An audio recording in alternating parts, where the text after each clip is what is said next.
वक्ता के नेता हैं राजकुमार भाटी जी, जिन्होंने हाल फिलहाल में ही एक बयान दिया है ब्राह्मणों के लिए। बहुत ही ज्यादा ही वो मतलब एक तरीके से नीच बयान हम उसे कहेंगे। उन्होंने वैश्य प्रवृत्ति से ब्राह्मणों की तुलना की है, जिसका आक्रोश यहाँ ब्राह्मणों में आप देख सकते हैं। यहाँ परशुराम चौक पर सारे ब्राह्मण इकट्ठे हो रखे हैं और बहुत ज्यादा आक्रोश है इन लोगों में, बहुत ज्यादा गुस्सा है। और ये लोग क्यों क्या चाहते हैं क्या नहीं, अब हम जानना चाहेंगे इनसे। हालांकि उन्होंने माफी मांगी है, लेकिन ये लोग फिर भी इनका गुस्सा शांत नहीं हुआ है। तो हम अब इनसे जानना चाहेंगे कि आखिर ये लोग यहाँ पे क्यों हैं। परशुराम दल के राष्ट्रीय अध्यक्ष गंगाधर शर्मा जी यहाँ पे मौजूद है, तो हम उनसे जानेंगे कि आखिर क्या वजह है, क्या है और क्यों इतना गुस्सा अभी तक इनके अंदर है। दलाल है राजकुमार भाटी, दलाल है राजकुमार भाटी, बेशरम है अखिलेश यादव, अखिलेश यादव मुर्दाबाद, अखिलेश यादव मुर्दाबाद, राजकुमार भाटी दलाल है राजकुमार भाटी, दलाल है राजकुमार भाटी, दलाल है राजकुमार भाटी, बेशरम है राजकुमार भाटी, बेशरम है समाज के लिए ब्राह्मण समाज के लिए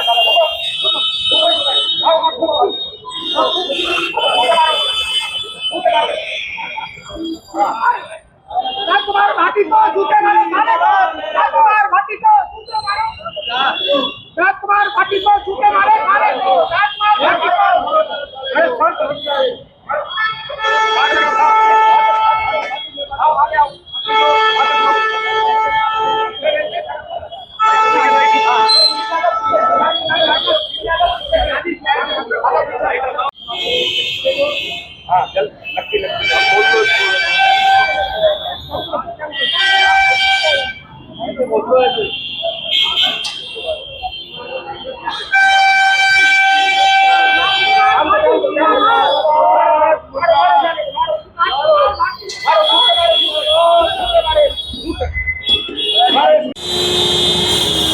तो आप लोग देख रहे हैं कि किस तरीके से राजकुमार भाटी के लिए इन्होंने अपना ये दोष किया है, अपना गुस्सा यहाँ पे दिखाया गया है, इनका मुंह काला किया गया है, इसको जलाया गया है। भले ही उन्होंने माफ़ी मांग ली है, लेकिन ब्राह्मण अभी भी आक्रोश में है, वो पूरी तरीके से नाराज है। तो मैं पूछना चाहूँगी राष्ट्रीय दल के जो हमारे ये परशुराम दल के जो राष्ट्रीय अध्यक्ष हैं गंगाधर शर्मा जी, तो आप बताइए कि उन्होंने नाराजगी आपने जो जताई है, कल उन्होंने माफ़ी मांगी है, उसके बाद भी आप नाराज़ हैं, इसके बारे में आप क्या कहना चाहिए? देखिए, कह के और माफ़ी मांग लेना ये बहुत ही एक धृष्टता होती है। हमने लिखा उस पर बेशरम, परशुराम दल की तरफ से यहाँ सब ब्राह्मण समाज आया हुआ पालम का, उस पर बेशरम राजकुमार भाटी लिखा हुआ है। बेशरम का मतलब होता है जिसको शर्म ही नहीं है। संकीर्ण सोच है उनकी मानसिकता बहुत ही ज़्यादा संकीर्ण है, और वो उन्होंने दिखा दिया है। ब्राह्मणों के खिलाफ इस तरह बोल के समाज में और जातियों में जो एक तरह का मतभेद वो पैदा करना चाहते हैं, उसके खिलाफ यहाँ प्रदर्शन किया गया है। और समाजवादी पार्टी से ये मांग है कि उसको बर्खास्त किया जाए। अगर इस तरह से राजनीतिक पदों पर बैठे हुए व्यक्ति अगर ब्राह्मणों का अपमान करेंगे तो ये बहुत ही शोचनीय है। आम इंसान करे तो कोई बात नहीं, लेकिन अगर राजनीतिक पदों पर बैठे हुए व्यक्ति इस तरह से अगर ब्राह्मणों का अपमान करेंगे, बिल्कुल भी सहन नहीं किया जाएगा। आज उसका मुंह काला किया है, बेशरम है और धृष्टता की है उसने। एक छोटी सी लाइमलाइट पाने के लिए इस तरह से ये जो करते हैं, ब्राह्मण तो सबको साथ लेके चलने में अग्रणी रहा है, लेकिन ये जो बंदे हैं इनको इज्जत हजम नहीं होती है। और मैं कहूँगा, खैर आप चैनल में चलाओ या ना चलाओ, कुत्तों को घी हजम नहीं होता, वो वाली बात है इनकी। आज पुतला फूका है, अगर नहीं माना तो उसका घर भी फूंक देंगे। ये परशुराम दल है, क्रांतिकारी दल है। तो ये है, उसको बर्खास्त किया जाए पार्टी से, और बर्खास्त होने के साथ साथ पुलिस को उस पर कार्रवाई भी करनी चाहिए, क्योंकि परशुराम दल की इकाइयों ने उसके खिलाफ FIR भी कराई है। आगरा की इकाई ने कराई है, गौतम बुद्ध नगर की इकाई ने कराई है।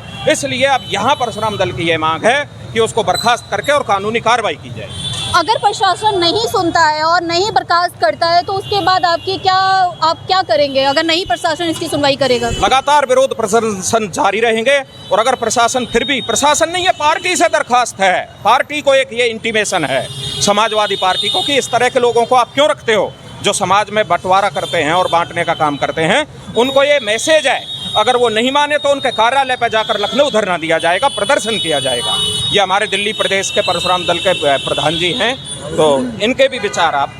सर मैं आपसे एक चीज़ जानना चाहूँगी कि ऐसा क्यों हो रहा है कि बार बार बड़े बड़े ऊंचे नेता, कभी दैनिक भास्कर, कभी कुछ लोग ऐसे हैं जो ब्राह्मण समाज के बारे में बहुत अपशब्द बोलते हैं, उसके बाद माफ़ी मांग लेते हैं। तो ऐसा क्यों बार बार हो रहा है कि लाइमलाइट पाने के लिए ब्राह्मणों को टारगेट किया जा रहा है? दरअसल क्या है, मैं कैलाश शर्मा परशुराम दल दिल्ली से बोल रहा हूँ। इन लोगों की कोई वैल्यू नहीं है। ये हमारे साथ बैठ के अपनी वैल्यू बढ़ाना चाहते हैं, एक समाज में संदेश देना चाहते हैं। हमारी कास्ट भी ऊंची है, हमारे बोल भी ऊंचे हैं, हम पढ़े लिखे लोग हैं, हम इनके साथ ज़्यादा कुछ करना नहीं चाहते। बाकी लोग बाग हमारे बरखिलाफ बोल के क्या जताना चाहते हैं, अपनी पार्टी में क्या ओहदा चाहते हैं वो, और उन पार्टियों को सोचना चाहिए कि ब्राह्मण जो है 18% से ऊपर दिल्ली हिंदुस्तान के अंदर है। अगर ब्राह्मण बिगड़ा, एक आदमी, कभी 2 आदमी, कभी 3 आदमी जो भी बोल रहा ब्राह्मणों के खिलाफ रहा, ब्राह्मण कभी किसी के खिलाफ नहीं बोलते। ब्राह्मणों ने शिक्षा प्रदान की है, ब्राह्मणों ने इनको सम्मान दिया है। आज सम्मान का नतीजा ये है कि ये ब्राह्मणों के बरखा बोल रहे हैं। ये क्या चाहते हैं? इनकी पार्टियों के जो उच्च अधिकारी हैं, मेरी मुलायम सिंह जी जिसके राष्ट्रीय अध्यक्ष रहे, आज क्या नाम, अखिलेश यादव जी इसके अध्यक्ष हैं। अखिलेश यादव जी विचार करना चाहिए कि सब जाति से आप बनते हो, सब जाति आपको वोट देती है। ऐसे एक जाति पे टारगेट करने वाले आदमी को बिल्कुल बर्खास्त किया जाए, और उस बर्खास्त ही नहीं, उसको पार्टी से निकाल दिया जाए। हमारी ये मांग है और मांग रहेगी, ये मांग रहेगी।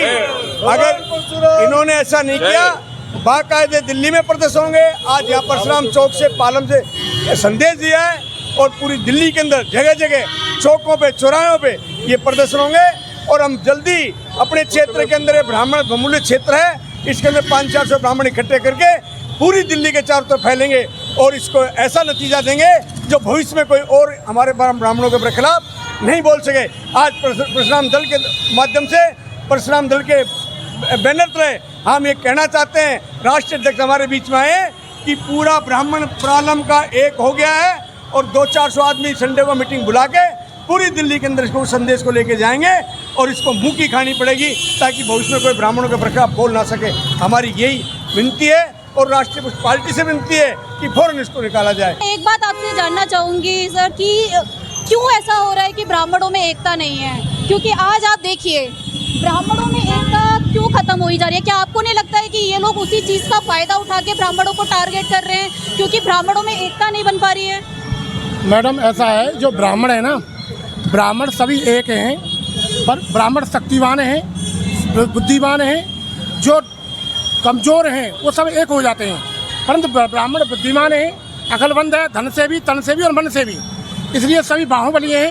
परंतु जो इस सपा के कार्यकर्ता ने, राजकुमार भाटी ने जो ये शब्द बोला है हमारे ब्राह्मणों के लिए, मैं ये कह रहा हूँ, ये खुद अपने बाप की औलाद नहीं है, ये बेशर्म है, निर्लज्ज है, और ऐसे नेता को जूते मारने चाहिए। या तो अखिलेश यादव या तो सुधर जा, ऐसे कार्यकर्ता को संभाल ले, नहीं तेरी पार्टी को आने वाले चुनाव में तेरी औकात दिखा देंगे। हम देखते हैं 2027 में कैसे तू जीत के दिखाता है। अभी तू जूते खा रहा है और इससे भी ज़्यादा जूते खाएगा, क्योंकि ऐसे निकम्मे दुष्ट राक्षस प्रवृत्ति के लोगों को जब तक कंट्रोल नहीं करोगे तब तक तुम भी जूते खाओगे। कांग्रेस का विनाश हो गया, तेरा भी विनाश हो जाएगा। हम ये श्राप देते हैं हम आपको। ब्राह्मणों का श्राप किसी को फलता नहीं है, ये तो आपने सुना ही होगा।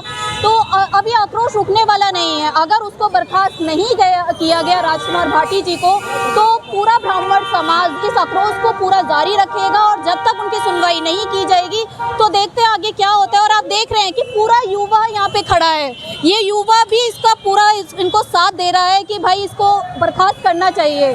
और देखते हैं कि क्या होता है, इसको बर्खास्त किया जाता है या नहीं किया जाता है। जैसा भी होता है हम आगे आपके साथ बने रहेंगे।